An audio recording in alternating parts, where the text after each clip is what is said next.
How can you help your children when you separate? I've had chats with many psychologists over the years, and here are some of the suggestions that they've given me to pass on to my clients. So I thought I'd share them with you. The first one is make sure that you tell them that you love them. You both of you love them. So we want to make sure that the kids feel loved by both parents, that, they're not being abandoned by anybody, but they're very much loved by both of you. Let them know as well that you know that they love each of you. It's, that it's okay to love you both, that you know that they love their mum and their dad and, all of the things about both of you. So they've got to know that all the way, right from the time you separate all the way through their life. They've got to know that. The next thing that they suggest is that you create a calendar for them, somewhere that is visual. Usually, like most parents, we put things on the fridge so that the kids know when they'll be seeing both of you. Will they be, if there's having sleepovers at different houses, they know where they're going to be and when they're going to see each of you. So that's really, really important. Sometimes, using colour codes on the calendar to let them know, especially younger kids, when they're going to be, having a sleepover somewhere else is really important. So try and make that the same in both houses so that they've got the same information at both houses. The next thing, if one of you is moving out or they're moving out of the house that's been their home, let them know who's moving out. Where are you going to? What will it look like? Will they have a bed? They'll have lots and lots of questions, lots of things, what about my toys? What about my bike, my electronics, all of the things. They will want to know about all of them. Their pillow. What are the other favourite things? You can think about that, when you're having that conversation with them. What will happen to their favourite things? They'll be, worried about all of those things, their favourite cup, their favourite, even though we all know that can change week by week depending on the age of the child. If the kids are staying in the house and one of the parents is moving out, let them know when they're going to see them, how often they're going to see them. Talk to them about this calendar. Talk to them, show them this is what, we're your parents, this is what we've talked about, and we're going to try this. It might work, it might not work, and we might have to change it again, but this is what we've thought of, to start with. That lets them know that things might change, but this is the plan at the moment. Let them also know about their own routine. They'll want to know who's picking them up from school, who's taking them to school, what normally happens, now if you've got school-age kids, is it that they drop to school by one parent, picked up by the other, or stay home with one of you a couple of days a week and go to daycare and picked up by the other, or a grandparent? I don't know. But let them know what's going to happen to their routine, because that's what they know. They know that,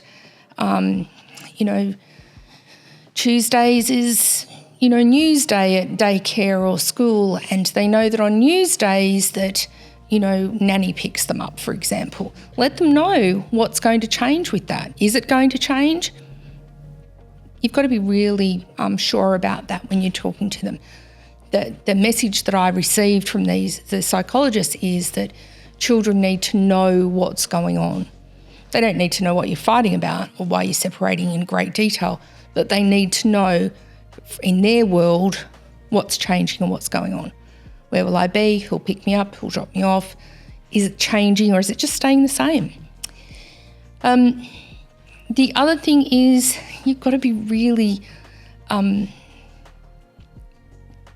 conscious to let the kids know that it's okay to be sad.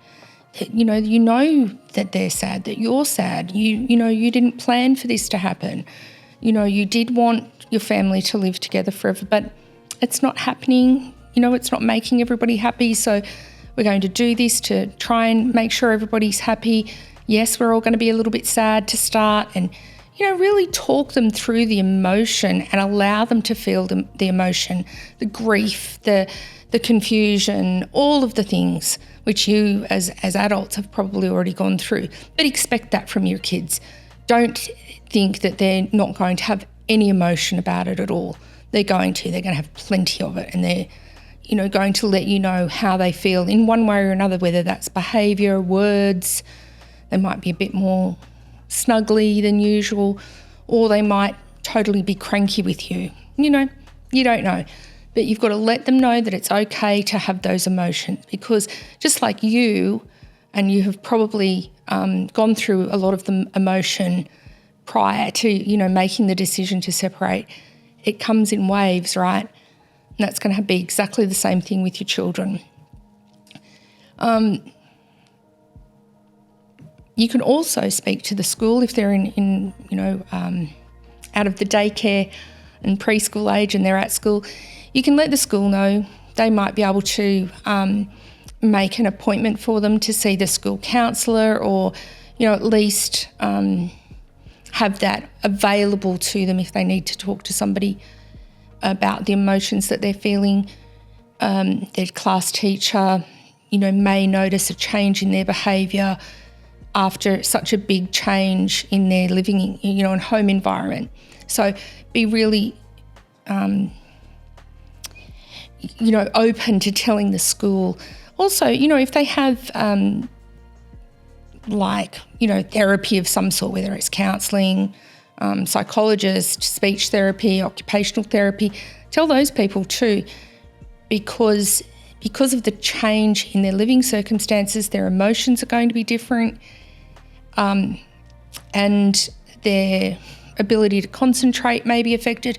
So let them know so that they can go, I can see what's going on, that's fine. We'll just work through this for the next little while until, they work their own way through those emotions. Make sure, the biggest message was make sure we keep up their routine, their normal routine, whether they're going to school, to sport, dancing, training, music lessons, drama, I don't know, whatever they're doing, whatever these kids do these days. Make sure they're still doing it, and make sure that routine is still the same. Now, it might be someone different dropping them off or picking them up, but they're still going to go. They're still going to see their friends. They're still going to participate in that activity that they would normally do. Really, you've got to make sure that your communication skills are on point with them, so that they're walking through this with confidence. They're not going to be guessing. They're not going to be wondering if they're going to be picked up or left behind or anything like that. If they're going to miss out, because there might be a concert coming up, there might be a big game coming up, or a competition, something like that. Their life has to be kept on the same path as much as we can when we separate. Anyway, I hope those tips helped you. The main thing is to make sure you are communicating with your kids, with your GP, with any people that are working with them, whether it's educators, therapists, whoever it is. Let them know so that they can be there to, not only monitor, but really to support your child as they go through these changes after separation.